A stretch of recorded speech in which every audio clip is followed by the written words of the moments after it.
바로 김준일 평론가 모시겠습니다. 어서 오세요. 네, 안녕하세요. 김준일입니다. 예. 아이고 리즈 시절 사진을 카톡방에 갑자기 누가 올리셔가지고 예. 봤는데 저는 지금이 제 전성기입니다. 얼굴도 슬림덩크에 나오잖아요. 네. 영감님의 전성기는 언제였습니까? 저는 지금이 전성기입니다. 지금? 예, 지금이야. 지금이 얼굴 천재로 제일 잘 나가는 것 같아요. 죄송합니다. 좋습니다. 오늘 이 시간 예. 전성기의 모습을 좀 지금 이 시간이 전성기죠. 바로 그렇죠. 이 시간. 바로 지금. 이원재 끝내주는 경제에 나온 게 가장 제 전성기 빛나는 시간 아니겠습니까? 한번 끝내줘 보시죠. 예. 아니 근데 갑자기 이거는 제 정치 뉴스 어둡잖아요. 근데 또 예. 보니까 김경수 사면 복권론은 복권이죠. 그러니까 정치 대선 출마할 수 있게 해주겠다. 이미 사면은 한번 했고요. 네네. 예, 5개월 남겨놓고 사면을 했기 때문에 사실 김경수 지사는 별로 원하지 않았다 이런 얘기도 있었어요 당시에. 네네. 그런데 어쨌든 사면을 받았고 네. 이번에 이제 복권까지 한 거죠. 지금 독일에 있어요 지금.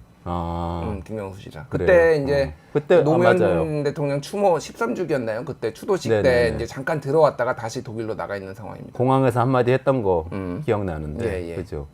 이게 정치적 의미가 좀 있는 건가요? 정치적 어때요? 의미를 이제 뭐 어쨌든 모든 대통령의 행위에는 정치적 의미가 있다고 봐야죠. 아직 이제 이게 그러니까 사면 추천위원회에서 이제 올린 거고 대통령이 최종 결정이 남은 상황이니까 이거가 100%라고 말을 할 수는 없어요. 하지만은 이 정도 기사가 나왔는데 갑자기 야 김경수는 빼 뭐 이렇게 할 수는 없는 거예요. 왜냐하면 사전에 다 이제 어느 정도 교감과 조율이 이제 됐다고 보면 되는 거 맞을 것 같고. 자, 김경수 말고 누구 혹시 사면 복권 되는지 아세요?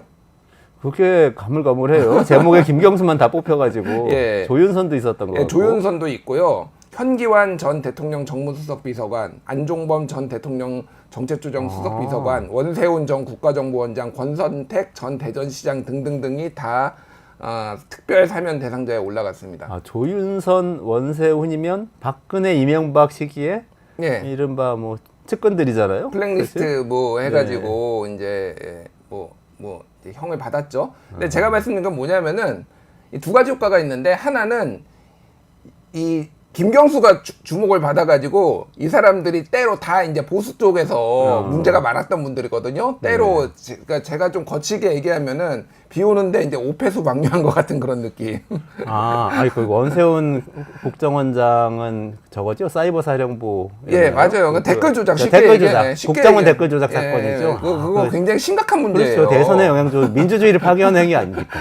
슬그머니 여기에 지금 묻어가는 거예요, 김경수에. 그래서 저는 이게 이제 심각하게 문제가 있다. 그러니까 처음에 언론 보도로 이제 동아일보가 썼나 어디가 썼나 제가 기억이 안 나는데 보수 언론에서 썼는데 그때는 조윤선 이제 복권한다 뭐 요 얘기만 나왔었거든요. 그런데 이 뒤에 이제 막 딱 뚜껑 열어보니까 이만큼이 쫙 나왔는데 김경수가 딱 나오니까 기사가 안 나와. 그러니까 기사가 나오긴 하는데 주목도가 떨어지는 거지 사실은. 왜냐면은 김경수는 이제 차기 이재명 대표가 만약에 사법 리스크가 생겼거나 뭐 이랬을 때 뭐 꼭 그렇지 않더라도 대선 경선 후보로 가능성이 있지 않느냐, 친문들이 김경수를 중심으로 결집할 가능성이 있지 않느냐, 뭐 이런 것 때문에 차기 권력에 항상 주목을 받잖아요. 흘러간 사람들 뭐 누가 주목합니까? 그러니까 그런 식의 이제 주목 효과가 있는 것 같고 말씀드렸듯이 또 하나는 이제 지금 민주당에 대선 후보가 없어요. 이재명 이제 뭐 1급 체제 뭐 이렇게 막 비판을 하면은 친명들이 얘기하는 게 야 그러면 이재명 말고 누가 있는데 라는 얘기를 해요. 뭐 그게 틀린 말도 아니에요 실제.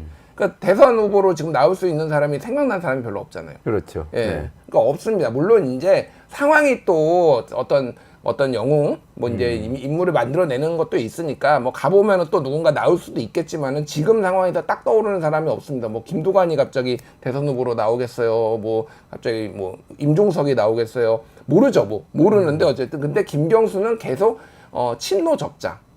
그러니까 노무현 대통령 시절부터 이제 오랫동안 뭐 직책이 뭐였지 비서였나 제가 정확하게 기억이 안 나는데 어쨌든 그런 오랫동안 이제 오른팔하고 경남지사 하면서 사실 호평이 많았어요. 우리 오늘 자리를 비우신 윤영준 대표 같은 경우에도 제가 알기로는 그쪽에서 일을 하지 않았나요? 아닌가? 헷갈린다. 그러니까 제가 아는 분들 상당수가 부울경 메가시티 하려고 할 때 상당수가 많이 내려가셔서 거기에서 아이디어도 내고 막 이랬던 분들이 있어요. 저도 같이 이랬어요. 제가 그 경남도지사 할 때 2019년부터 그때 사회혁신 자문위원회라고. 그러니까 하도 많은 분들이 가가지고 제가 막 헷갈려가지고 그랬는데 어쨌든 이원재 대표도 가실 정도로 이 정도로 이제 굉장히 많은 인물들이 그쪽으로 모였단 말이에요. 근데 이제 드루킹 때문에 이제 형이 확정되면서 이제 출마를 못 하니까 복권의 의미는 한마디로 권리를 복원하는 거고 피선거권이 10년이 5년이군요. 5년이 이제 제한된 상황인데 이제 뭐 이거를 풀어줬다라는 거는 대선 나와봐. 이거는 그래서 야당에서는 이거는 야권 분열을 노린 윤석열의 획책이다. 그럴 수도 있겠네요. 뭐 그게 저는 아주 틀렸다라고 보진 않아요. 아주 틀렸다라고 보진 않는데 다만 여당에서 나온 메시지는 동시에 이런 거예요. 김경수가 무슨 대선 후보 대선에 한번 근처라도 가봤어? 무슨 급이라고 김경수 풀어준다고 우리가 무슨 야당 분열 그런 거는 말이 안 돼.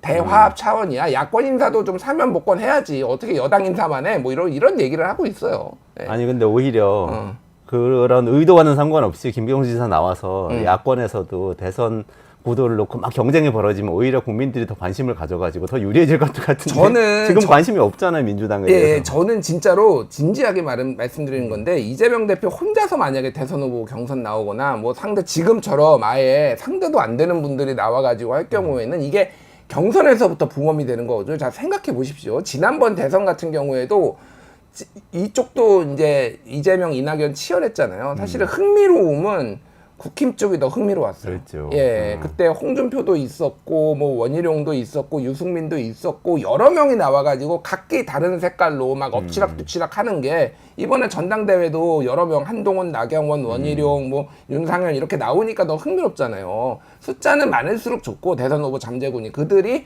경선 과정에서 물론 상처도 있습니다. 내전이 벌어져가지고 막 폭로하고, 2007년에 이명박이 맞아요. 예, 국정농단 가능성이 있습니다라고. 그리고 저기는 박근혜는 다스는 누구 겁니까? 가장 그분들의 가장 진실했던 순간이 딱 2007년 대선 경선이 아니었나. 다 현실이 돼가지고 감옥에 가셨죠. 어쨌든 그런 부작용도 있지만은 흥미로워야 돼요. 일단 거기서 붕업이 돼가지고 주목을 받아야 되기 때문에 이재명 대표한테도 전 나쁘지 않아요. 이재명 전 대표한테도 나쁘지 않다고 봅니다. 예. 그러네. 예. 의도와 상관없이 민주당을 도와주는 일일 수도 있다. 저는 그렇게 봐요. 예. 예. 균형은 안 맞지만. 저는 그렇게 봅니다. 예. 그렇군요. 좋습니다. 오늘의 본론으로 한번 들어가 볼까요? 제가 한동훈 대표가 사실 최상병 특검을 제일 먼저 꺼내가지고 해야 되는 거 아닌가 하는 생각을 저는 제 문외한이라서 쓸데없는 생각을 했나 봐요. 그런 생각을 하고 있었는데 그게 아니고 금투세 폐지를 빨리 해야 된다고 윤석열 대통령도 계속 얘기를 하는 거죠. 예. 그 얘기를 했어요. 그래서 일단은 이게 무슨 의미인지, 금투세법이 뭔지 여기부터 시작해서 그 얘기 좀 쭉 정리를 해주시고 그 다음에 그거하고 패키지로 민생 드라이브를 걸겠다. 한 대표가 계속 그랬잖아요. 그 내용도 이제 시간 나는 대로 짚고 그렇게 좀 진행을 했으면 좋겠습니다. 예, 이제 금융투자소득세는 원래 많이 들어보셨을 거예요. 이게 처음 나온 얘기가 아니라 이미 법이 있습니다. 법을 없는 걸 만드는 게 아니에요. 2020년에 이미 법이 통과됐고 그때도 얼마나 많은 논쟁이 있었어요. 문재인 정부 때 문제가 있었는데 지금도 이제 다시 논란이 되는 거는 2023년에 적용하기로 했는데 이게 유예가 돼서 2025년 1월부터 적용이 지금 되는데 얼마 안 남겨놓고 지금 얘기가 나오는 거고 쉽게 얘기를 하면 이런 거예요. 우리나라 예금 저기 통장에다가 적금 넣으면은 그거 이자 떼나요? 안 떼? 아니 이자에 세금 떼나요? 이자에 세금 다 떼죠. 다 떼요. 15.4%씩 다 떼요. 자, 모든 웬만한 금융 상품에는 다 뗍니다. 근데 주식에는 이제 코인은 예외라고 하고 약간 그거는 이제 법 외에 있고 미국 같은 경우에는 코인도 이제 떼는데 그거를 이제 제도권 안으로 들여와 가지고 떼는데 주식은 안 떼요. 주식을 안 떼는 이유는 뭔가요? 주식은 좀 불확실성이 커서 그런 거 아닐까요? 일단 주식 시장을 붐업하기 위해서 그동안 떼지 않았다라는 게 가장 유력한 얘기고요. 예, 그리고 말씀하셨듯이 불확실성이 크니까 여러모로 조세 저항도 크고 내가 올해는 많이 벌었지만 내년에는 깡통인데 이거 다 떼면 어떡하냐 이런 식의 이제 논리들이 있었는데 대전제는 어쨌든 소득이 있으면은 세금이 있다. 그게 금융소득이든 근로를 하면은 근로소득을 떼고 금융소득은 이자도 떼고 사업하면 사업소득 떼고 종합소득세 또 내잖아요. 그러니까 매년 5월달에 이런 거 다 소득이 있으면 세금을 떼는 게 마찬가지고 소득에도 세금이 붙고 자산에도 세금이 붙고 물건에도 세금이 붙고 물건이나 재화나 서비스에도 세금이 붙고 세금이 붙는 건 너무 당연한 건데 그래서 정상화를 하기 위해 하자. 이거는 당연한 거다라고 해서 2020년에 법이 통과가 됐습니다. 이제 핵심은 이거예요. 그러니까 국내 주식은 5천만 원까지 비과세.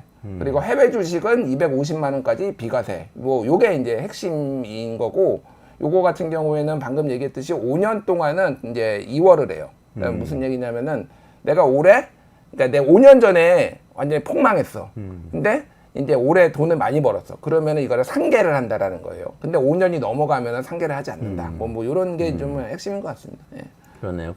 그리고 뭐 돈 벌었다고 다 세금 내는 건 아니고 어쨌든 뭐 5천만 원 이상 이익을 내야만 예. 차익을 내야만 이제 과세 대상이 현재로서는 되는 거죠. 그러니까 이거 헷갈리시는 분들이 있는데 지금도 세금을 내는 사람들이 있어요. 주식 투자와 관련해서 어떤 사람들이냐? 자, 원래는 이제 소위 말해서 대주주한테 세금을 물려요. 그래서 10억 이상 한 종목에 10억 이상을 태운 사람. 여기에 나온 이득에 대해서는 세금을 연말에 매겨요. 연말의 기준으로 하니까 그래서 연말 되면은 10억을 넘기지 않으려 한 종목 그 보유를 10억을 넘기지 않으려고 막 투매를 해가지고 갑자기 주가가 떨어진다. 이건 부작용이 있다. 뭐 이런 얘기 들어보셨을 거예요. 그러니까 지금도 단일 종목의 1% 이상을 가지고 있거나 아니면은 10억 원 이상을 가지고 있는 대주주, 좀 그러니까 개미개들죠. 이제 왜냐면 법인세를 어차피 내기 때문에 그거랑은 상관이 없고 개미들 중에서 그렇게 가지고 있는 사람들은 슈퍼개미들은 이미 세금을 낸다. 그거랑 별도로 이거는 이제 일반 사람들인데 5천만 원 이상 한 해에 이제 버는 사람들까지 내는 걸로 이제 법이 좀 확대된다 이렇게 보시면 될 것 같습니다. 저는 한동훈 대표가 이걸 꺼내가지고 아니 뭐 최상병 특검 해가지고 그 전에 뭐 정책의장 선임 건도 있고 뭐 여러 가지 이제 논쟁이 있었잖아요. 그래서 윤 대통령을 뚫고 갈 거냐 아니면은 손잡고 갈 거냐. 그 지난 월요일 날도 나와가지고 그런 얘기 한참 해주셨는데 아니 뭐 최상병 특검 꺼내면 이제 뭐 인사도 자기 마음대로 했다 뚫고 가겠다 뭐 이런 생각을 했더니 그게 아니고 금투세 폐지를 하자고 하니까 아 코드를 맞추려고 하나라고 잠깐 생각했는데 그 다음에 가만 보니까 민주당 내부에서 의견이 분분하고 또 이재명 대표도 전에 금투세 완화는 대선 때는 얘기를 했었다고 얘기를 하는 거 보니까 이게 굉장히 전략적이다 이런 생각도 좀 들어요. 어떻게 보세요? 예, 이거는 한동훈 대표가 굉장히 머리를 잘 쓴 거죠, 사실은. 왜냐하면은 이제 손자병법이나 이런 어떤 그 이제 전술서 이런 데 가장 나오는 기본적인 거는 뭐냐면은 불리한 전장에서는 싸우지 말라는 거예요. 유리한 전장에서 싸우는 게 당연한 거잖아요.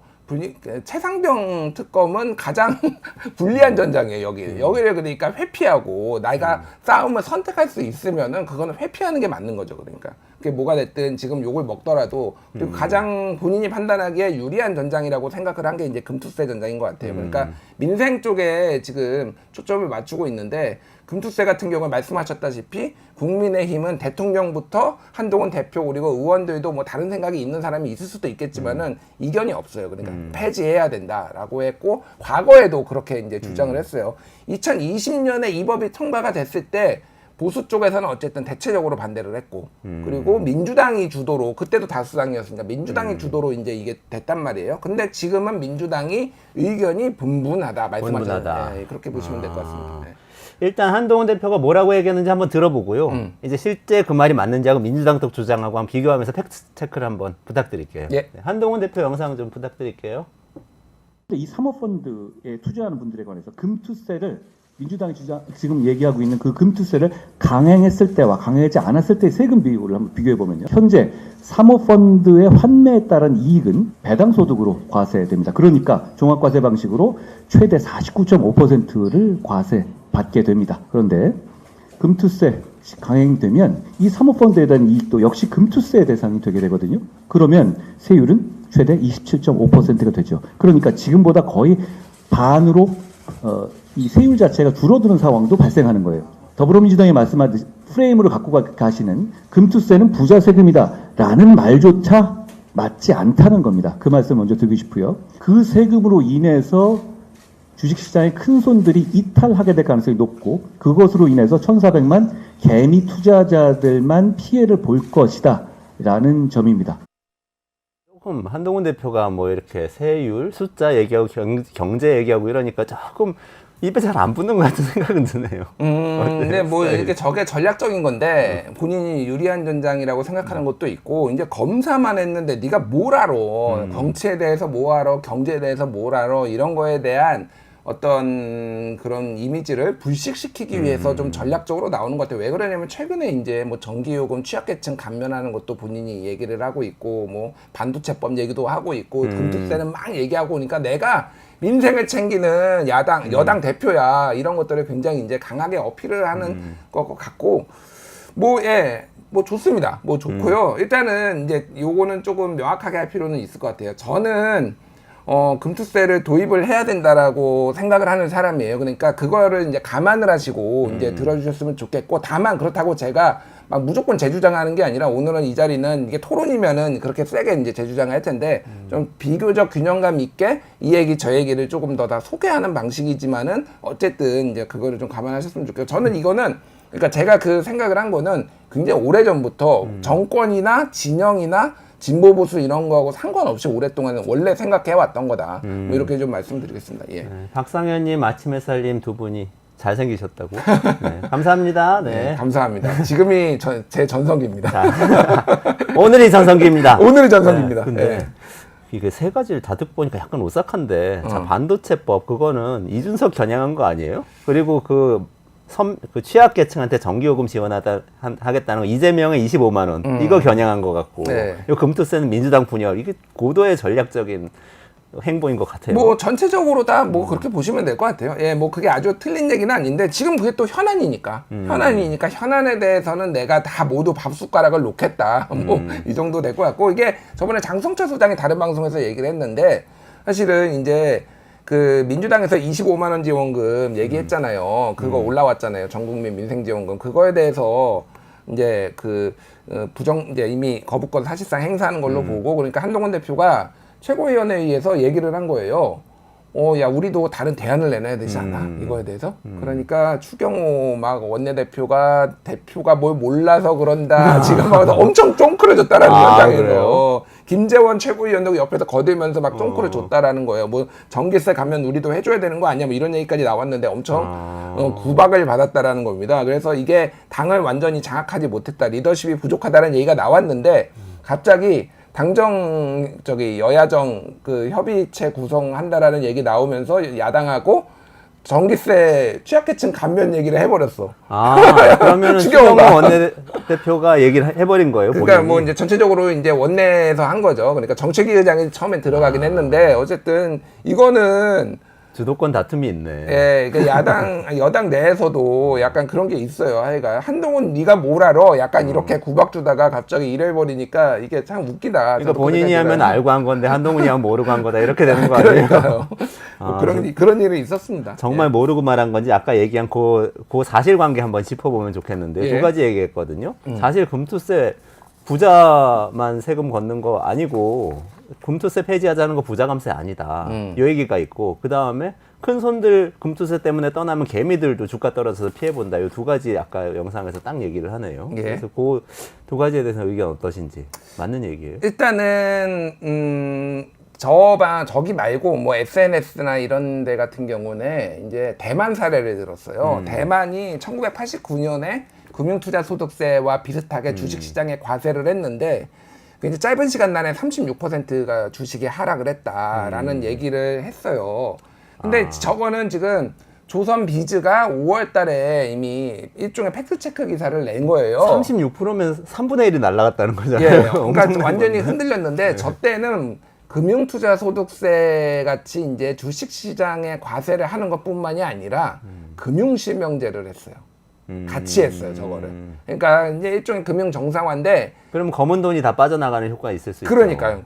그래서 이게 한 유예 기간이 한 3개월 정도 있었는데, 그게 아예 문제가 있었다라는 얘기가 있어. 뭐냐면은 YS처럼 어느 날 갑자기 하루아침에, 금융실명제 했을 때 93년이었나요? 그때 제가 기억이 안 나요. 93년이었나? 금융실명제 93년이죠. 93년이죠. YS 집권하자마자. 집권하자마자 이제 신경제 100일 계획 뭐 그런 하나회 거. 척결하고 금융실명제 갑자기 딱 발표하고 그냥 확 해버렸잖아요. 그러니까 이거는 오히려 정광석화처럼 하던가, 아니면은 기간을 아예 여유를 두어서 입법 예고를 해가지고 1년 뒤에 2년 뒤에 뭐 이렇게 하겠다라고 하고, 근데 굉장히 애매하게 짧은 한 3개월 정도만 이렇게 해가지고 오히려 굉장히 좀 흔들렸다, 이런 얘기가 하나가 있는 거예요. 그래서 실제 지금 조선일보 계열사인 조선비즈도 그 대만 36%는 그것 때문 아니다, 금융투자소득세 때문이 아니다라고 대부분의 언론들이 이제 팩트체크를 한 거고.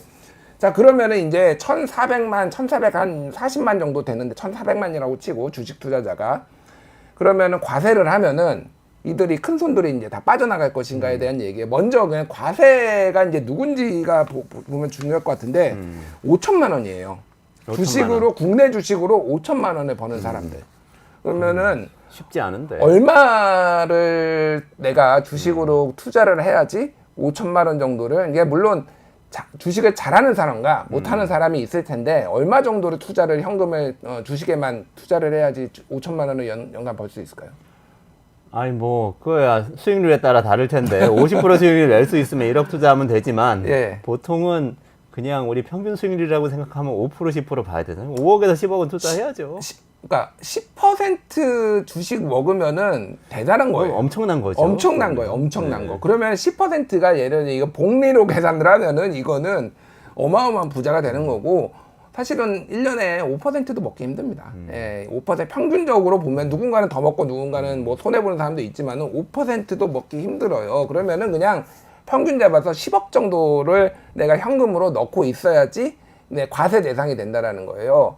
근데 이제 그 사람이 그럼 얼마나 되느냐? 이제 기재부에서 이제 계산을 해보니까 한 1% 정도 됐다라는 거예요. 그러니까 기재부에서 예전에 이제 이게 2022년 11월 추산한 금투세 과세 대상자는 기재부가 추산한 거는 약 15만 명 정도라는 거예요. 그래서 1,400만에 0.11%고 작년에 기획재정위의 양경숙 의원이 이제 기재위에 받은 거에 따르면은 2022년 말 10억 원 이상의 주식을 보유한 대주주는 전체 1,440만 명 중 0.09, 그러니까 0.1이죠. 1만 3천 명 정도 된다라는 겁니다. 그러니까 사실은 제 기준으로는 5천만 원이면은 너무 많이, 그러니까 면세 구간이 너무 넓어요. 이 법의 취지를 하려면은 그거보다 낮춰야 된다라고 저는 생각을 하지만 어쨌든 조세 조항이 매우 강하니까 5천만 원, 그러니까 최소한 10억 정도는 굴리는 사람을 대상으로 한다라는 거고 전체 주식 투자자의 1%만 해당이 된다. 근데 이거를 안 하겠다라고 한다라면은 이거는 민주당에서는 이거는 부자 감세다. 왜? 야, 그 정도 벌면은 세금 내야 되는 거 아니야? 라고 이제 생각을 하는데 이게 일반 투자자들하고 괴리가 있는 거죠. 왜냐하면 말씀하셨다시피 야, 나는 10억 아니라 1억 넣고도 5천만 원 먹을 수 있어 라고 생각하시는 일반 투자자들이 굉장히 많고 이게 대부분 우리나라 투자자들이 물론 장기 투자하시는 분들도 있지만은 단기 투자에 굉장히 단타하시는 분들도 있거든요. 그리고 이제 롤러코스터 장세 이럴 때 잘 들어가가지고 내가 얼마를 30% 먹었네, 50%를 먹었네 이런 무용남들이 막 넘쳐나니까 그러다 보니까 이제 이게 내일처럼 느껴지는 분들이 굉장히 많은 거죠. 그러니까. 아니 근데 그래서 그런지 그러니까 사실은 많은 분들이 분노를 하고 있는데 제가 아까 찾아봤어요. 그래서 다른 나라는 어떻게 하고 있나 보니까 아니 이게 대부분 미국이나 일본이나 대만이나 영국이나 프랑스나 독일이나 금융투자 소득세하고 비슷한 세금을 갖고 있더라고. 그래서 어쨌든 이익이 나면은 뭐 10%든 20%든 퍼센티지는 다 달라요. 예. 세율은 다르지만 이익에 비례해서 세금을 낸다. 이렇게 많이들 돼 있고 뭐 중국은 아예 없더라고요. 중국은 비교 대상이 아니니까. 중국은 비교할 수가 없죠, 우리가. 그래서 예. 그렇게 따지면은 지금 그 선진국에서는 전부 다 금융소득에 과세를 한다고 민주당에서 주장을 하고 사실 정부 여당에서는 글로벌 스탠다드 아니라고 계속 얘기하고 이게 지금 맞붙고 있단 말이에요. 저는 민주당 말이 맞아요. 그거는 정부의 거짓말이라고 생각을 하고요. 글로벌 스탠다드가 아니라고 하는 건 말이 안 된다. 왜냐하면은 OECD 38개국이 있잖아요. 경제협력개발기구. 우리가 보통 이런 거 선진국에서 하는 거냐 아닌 거냐라고 비교를 하면 OECD 얘기를 하잖아요. 일반적으로 38개국 중에 소위 말해서 자본이득에 과세하지 않는 나라는 한국을 포함해서 9개 국가밖에 없고요. 29개국은 과세를 합니다. 근데 그 29개국이 어디냐 말씀하셨다시피 모건 스탠리의 이제 선진국 지수 있잖아요. MSCI. 예, MSCI. 우리나라는 이제 선진국 지수에 못 들어가 있지만은 글로벌 스탠다드에 맞추지 못해서 거기에 이제 사실은 공매도도 있어요. 공매도가 있어야지만 거기 갈 수 있는데 공매도가 공매도도 없앴어. 공매도도 없애버렸어 갑자기. 갑자기 선진국. 아니 밸류업 하겠다며 그런데 공매도를 밸류 없애버렸어. 다운이야. 그러니까 어쨌든 거기에 이제 이런 그 주식에 과세하는 나라가 미국, 영국, 독일, 일본 이런 나라들이에요. 그러니까 이거는 선진국의 글로벌 스탠다드라고 아니라고 하는 거는 이건 거짓말이에요. 그러니까 그런 걸 가지고 거짓말을 하면 안 된다. 제가 보기엔. 그러니까 팩트를 가지고 싸워야지. 그리고 해석의 여지가 있는 걸로 싸워야지. 거짓말을 하면 안 되는 거고. 자, 아까 전에 이제 한동훈 대표가 얘기를 했듯이 그게 이제 핵심이에요. 사실은 뭐냐면은 이거 금융투자소득세 도입을 하면은 그 1%라고 하더라도 그 사람들이 다 야 세금 20%나 내면 그러니까 세금이 어떻게 되냐면은 5천만 원에서 3억 원까지는 20%인데 지방세 2%를 더하니까 22%를 과세를 하고요. 그러면은 내가 1억을 벌었다. 그러면 2,200만 원을 세금으로 내는 거죠. 3억 원부터 그 초과되는 부분은 25%를 떼요. 4억. 근데 여기에다가 지방세 2.5% 하니까 27.5%를 떼는 거죠. 내가 올해 주식으로 3억을 벌었다. 순수하게 번 것만 3억이다 그러면은 그 정도를 떼는 겁니다. 그러니까 쉽게 얘기를 하면은 그 사람들이 1%가 다 떠나버린다라는 거예요. 다 떠날까요? 안 떠날 것 같은데요. 저는 법인을 만들든 뭐 어떤 식으로든 해서 뭐 현재 내는 세금하고 비슷하게 내려고 노력할 것 같아요. 오히려. 그러니까 이런 거예요. 그러니까 일부 떠나겠죠. 일부는 떠날 수도 있다고 봅니다. 저는 이거를 100% 떠나지 않는다라고 보는 것도 이제 사실이 아니라고 보고 이게 가정의 영역이니까 자 이렇게 포트폴리오를 조정할 수도 있어요. 예를 들면은 내가 적당한 부자, 적당한 애매한 부자 같은 경우에는 내가 이 대충 보니까 올해 벌 수 있는 돈이 주식이 한 20억을 투자를 하는데 그전에는 이거를 한국 증시에 몰빵을 했다라고 하면은 그동안은 이제는 한 5천만 원만 대충 벌 수 있는 거 한 4,500 정도 벌 수 있게 여기에다 남겨놓고 나머지는 더 이 과세 22%가 빠지지 비교를 해봐가지고 더 이익이 되는 곳으로 이제 옮겨갈 수도 있는 거죠. 그러니까 뭐 그거는 저는 완전히 이제 빠진다라는 거 자체를 부인하는 거는 저는 그것도 거짓말이다. 그렇게 생각을 합니다. 다만 그게 그러면은 우리나라 증시가 폭락을 할 정도냐라고 했을 때는 한동훈 대표가 주장을 한 게 뭐냐면은 쉽게 얘기를 하면은 이게 다 빠진다라는 걸 전제를 하면은 우리나라 시가총액의 6%가 빠진다라는 거예요. 아, 그 숫자를 그렇게 얘기했어요. 6%? 그 정도가 그거는 뭐냐면은 이 사람들이 다 빠질 경우에 6%가 빠진다라는 거예요. 그거는 말이 안 됩니다. 지금 기사 찾아보면 이 사람들이 그냥 법인 만들겠다라는 거예요. 이게 왜 그러냐면은 개인한테는 과세를 하고 외국인하고 법인한테는 과세를 안 합니다. 이 자본 이제 금융투자소득세가 이것도 이제 형평성에 안 맞다라고 주장을 하고 있는데 저는 이거는 틀렸다라고 생각을 하는 게 왜 그러냐면 그 주장이 형평성에 안 맞다는 주장이 틀렸다고 생각하는 게 법인세를 내요.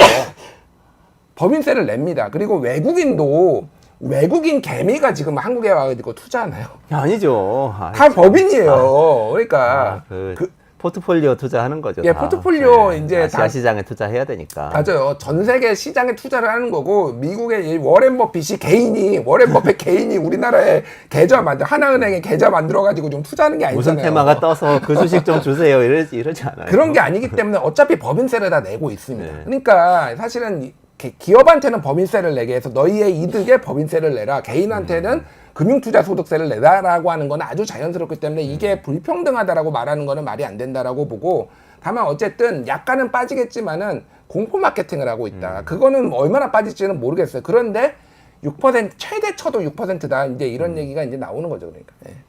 근데 지금은 보니까 말씀하신 부분 다 맞는데 한동훈 대표 이렇게 강공하는 거 보니까 효과가 있다고 보는 것 같고 사람들도 제가 보기에는 금투세에 대해서 거부감이 커요. 특히 일반 투자자들, 개미 투자자들 거부감이 크고 그래서 정치적으로는 되게 한 대표한테 유리한 방향인 것 같아요. 근데 또 이게 애매한 시점인 게 지금 민주당이 당대표가 없잖아요. 현재는. 이재명 대표가 될 걸로 유력하긴 하지만 발언 안 하고 있고 이분은 대선 때는 또 좀 완화할 것 같이 이야기를 했었어요.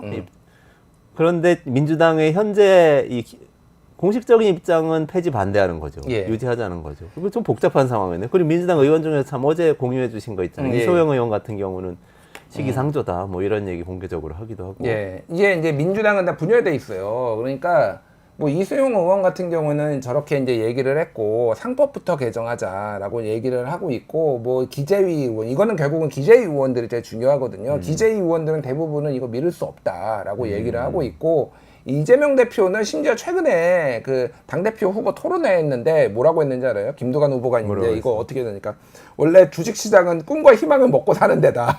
그러니까 5천만 원 벌 수 있다는 꿈과 희망 그 얘기. 그러니까 그 얘기예요. 그러니까 이재명 대표의 얘기는 뭐냐면은 5천만 원 과세 대상자가 아니더라도 왜 이렇게 사람들이 저항하냐. 언젠가는 나도 5천만 원을 벌 수 있다라는 꿈과 희망을 먹고 사는 데가 주식시장이다라고 했는데 이거에 어쨌든 그러니까 그러면서 본인은 이제 유보하거나 폐지하는 쪽에 이제 무게를 싣고 있으니 이거의 본질을 꿰뚫고 있다 사실은 무슨 얘기냐면 거의 옳고 그름을 떠나서 그러니까 말씀드렸듯이 우리나라의 99%는 과세 대상이 안 돼요. 이 지금 주식 투자 하시는 분들의. 그런데 아까 말씀드렸지만은 꿈과 희망이에요. 나는 언젠가는 5천만 원 그리고 확 빠질 거다라는 거에 대한 공포감 이제 두 가지가 메인인 것 같은데 그 종부세도 마찬가지예요. 나는 전세를 사는데 종부세 올리는 거 막 욕을 합니다. 나도 언젠가 강남에 그렇죠. 35 아파트 살아서 내가 종부세 낼지도 모르는데 왜 종부세를 저렇게 올려가지고 괴롭히고 이렇게 하느냐 이런 얘기를 하시는 분들도 실제 있거든요. 집을 두 채, 세 채 갖게 될 수도 있고. 내가 다주택자가 될 수도 있는 거고. 예, 이런 거예요. 그러니까 사실 그래서 이 부분은 어쩔 수가 없는 게, 그러니까 저는 이렇게 말씀을 드려볼게요. 그러면은 왜 근로소득세는 안 깎아주죠? 그러니까 이게 주식시장은 1,400만 명이고요. 근로소득세 내는 사람들은 2천만 명이에요. 더 문제가 뭐냐면은 지금 우리나라 세수에서 근로소득세 비중이 계속 올라가고 있어요.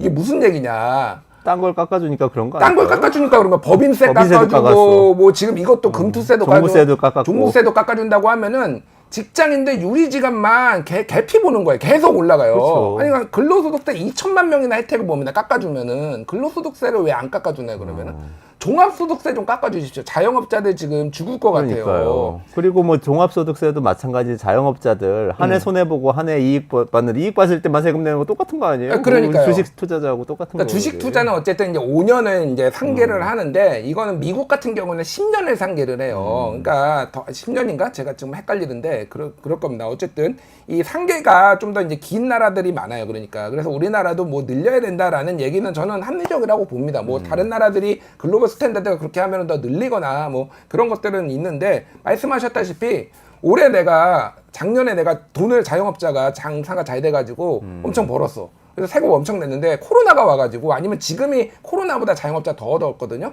요 직업은 5개 중에 하나가 폐업해요. 지금 망했어. 세금 그러면 상계해줬고 작년 거 환급해줍니까? 근데 주식은 사실 해준다라는 거잖아요. 왜냐하면 장에 롤러코스터라는 게 기본적으로 깔려있는 거니까 경기는 그 정도까지 변동이 없다라고 가정을 하고 이제 가는 거니까 그러니까 사실은 이거는 말이 안 된다. 저는 그래서 뭐 이제 반대하시 세금 깎아주는 것이 당사자는 싫어할 사람이 아무도 없어요. 세금 깎아준다고 하면 다 좋죠. 저도 깎아줬으면 저도 이제 종합소득 예전에는 근로소득세를 내고 지금은 종합소득세를 내는데 종소세 좀 깎아줘라. 너무 세금 많이 내요 진짜. 안 됩니까? 안 되나요? 아, 김준일 평론가님 타격이 크시겠습니다. 생각해보니까. 다 기타 소득으로 받으시죠? 너무 세금 많이 내라고 그래. 5월 달에 많이 내시겠네. 그러니까 좀 깎아줬으면 좋겠다. 그럼 제가 그거를 어디다 쓰겠습니까? 제가 무슨 뭐 어디 검은 돈을 하겠나요? 다 우리나라에 또 먹고 마시고 하면서 자영업자 제가 살릴 거예요, 어차피. 그 세금 좀 깎아줘라, 제발. 왜 안 깎아줘, 왜? 주식 투자만 왜 깎아줘? 그 돈으로 주식 투자 하실 수도 있어요. 그 돈으로 5천만 원 주식- 차익을 낼 수도 있고. 너 금융도 모르는 놈이 왜 이런 얘기 하냐? 근데 제가 뭐 아주 대단한 사람은 아니지만은 예전에 뭐 증권거래소, 금융감독원, 한국은행 다 예전에 기자할 때 다 출입을 하고 주식 투자도 굉장히 했습니다. 그때 제가 주식 투자를 한 1년 반 정도 했는데요. 한 1년 반 동안 3천만 원 투자해서 한 1,000만 원 벌었어요, 제가. 대단한. 아이고, 잘하셨습니다. 아이고, 네, 잘하셨어요. 이러다가 그래봤자 금투세도 못 내세요. 그게 아니라 제가 말하는 거는 이러다가 회사에서 잘리겠다. 너무 이제 주식에 빠져가지고 계속 주식만 하고 있는 거예요. 그래서 이거 아예 끊어버렸어요, 제가 사실. 1,000만 원 벌고 그동안은 그 다음에는 뭐 잃거나 주식 벌거나 안 했어요. 안 그동안. 하셨어요, 아예? 그냥 일해. 그 다음에 이제 뭐 이제 공부하러 미국에 가고 뭐 이렇게 다 와가지고 좀 일이 너무 많아서 사실 주식을 안 하고 있는데 저는 주식을 다시 할 생각이 있어요, 지금. 장기 투자로. 예. 그 1,000만 원 벌었을 때는 앞으로 5천만 원 벌게 될 거라는 꿈과 희망이 있으셨어요? 있었죠, 그러면은. 아, 그 야, 이재명 내가 대표 근데 말이 맞네. 자본금을 내가 지금 3천만 원을 투자해서 그렇지 내가 3억을 투자했으면은 1억 번 거 아니야? 뭐 이런 헛된 꿈이 생기더라고, 내가. 딱 그 심리잖아요. 지금 금투세 폐지를 지지하는 사람이 많은 게. 그러니까요. 한동훈 예. 대표는 성공한다. 그러니까 저는 결과적으로 보면은 이거는 유예 쪽으로 가지 않을까 이런 생각이 들기는 해요. 지금은 쉽지 않아 보인다. 민주당도 왜냐면 민주당이 저번에 우클릭 그러니까 이재명 대표도 결국은 우클릭을 해가지고 이제 중도 확장을 통해서 이거를 대선을 잡겠다라는 거기 때문에 본인이 스탠스가 민주당하고 다를 수도 있는데 대표가 되면 어쨌든 그립감이 매우 강해지잖아요. 결국은 그렇게 될 수밖에 없고 이소영 의원의 주장 하나만 제가 할게요. 상법부터 개정하자. 왜 우리나라 지금 주식시장 이렇게 안 오르는 게 맨날 LG화학 물적 분할하고 카카오 맨날 뭐 회사 만들어가지고 상장해가지고 다 개미돈 뽑아먹고 맞는 얘기예요. 지금 하십시오. 그러면 상법 개정을. 상법 개정하고 이 주식 투자도 하면 되잖아요. 왜 안 하나요? 상법 개정을? 그러게요. 다 거짓말이에요. 다 거짓말. 정치인들의 거짓말에서 저는 오히려 금융투자소득세를 도입을 하면은 오히려 야 이렇게 되면은 이거 상법 개정 해가지고 밸류업 해야 되는 거 아니야라는 여론이 더 생길 수도 있는 거예요. 상법 개정부터 하자라고 하면은 금투세 이거 평생 죽어도 도입 안 됩니다. 금투세 폐지하자고 주장하는 분들이 거짓말하고 있는 거예요. 아니 그러면은 상당 하십시오. 하면 되잖아요. 그 정당에서. 제가 제일 황당한 거는 국민의힘이에요. 국민의힘. 왜 그러냐면은 상법 개정안 이거 그 당에서도 논의가 됐거든요. 재벌들이 엄청 로비 들어가가지고 그거 하면은 우리 다 죽는다 막 이렇게 해가지고 그게 없어졌어요. 민주당에서는 발의를 했지만 서로 뭉개지고 이용우 의원이나 이런 분들이 했지만은 그러니까 정말로 우리나라 주식 생각하면 제가 보기에는 가장 안 되는 게 말도 안 되게 그 대주주들이 그러니까 재벌들이나 이런 사람들이 막 물적 분할하고 막 이러면서 말도 안 되는 일이 벌어지고 있죠 주식시장에. 그거부터 바로잡으면은 지금보다 맞아요. 훨씬 주가 뜁니다. 이사의 책무에 예. 주주의 이익을 우선시해라 이런 거 넣자는 거 아니에요? 그거예요. 그죠? 예, 핵심이 그거예요. 그러니까 그러면은 물적 분할 같은 거 뭐 이상하게 하면은 이거는 문제가 발생할 수도 있는 건데 감옥 갈 수도 있다. 감옥 갈 수도 있는 이사들 거예요. 잘해라. 이런 이사들이 얘기. 책임을 져야 되는 거. 지금은 책임이 안 지거든요. 그러니까 거수기 노릇만 하는 겁니다. 그게 핵심이지. 지금 금투세가 이게 핵심이냐고요. 금투세 때문에 지금 주가가 이렇게 떨어졌습니까? 주가도 오르게 하고 세금도 제대로 걷자 이렇게 이해하고 지금 딴 얘기도 했어야 되는데 시간 다 됐네. 근데 너무 재밌었어요. 예. 다른 모습을 보였습니다. 그리고 그런가요? 무엇보다도 33% 수익률의 주식 천재. 얼굴 천재인 줄만 알았더니 주식 천재였어. 김준일 평론가 여기까지 정리해야 될 것 같아요. 네, 오늘 한동훈 대표의 아주 세심한 전략이 묻어있는 금투세에 대한 김준일 평론가 얘기 잘 들었습니다. 네, 저는 여기서 김준일 평론가 보내드릴게요. 고맙습니다. 네, 감사합니다.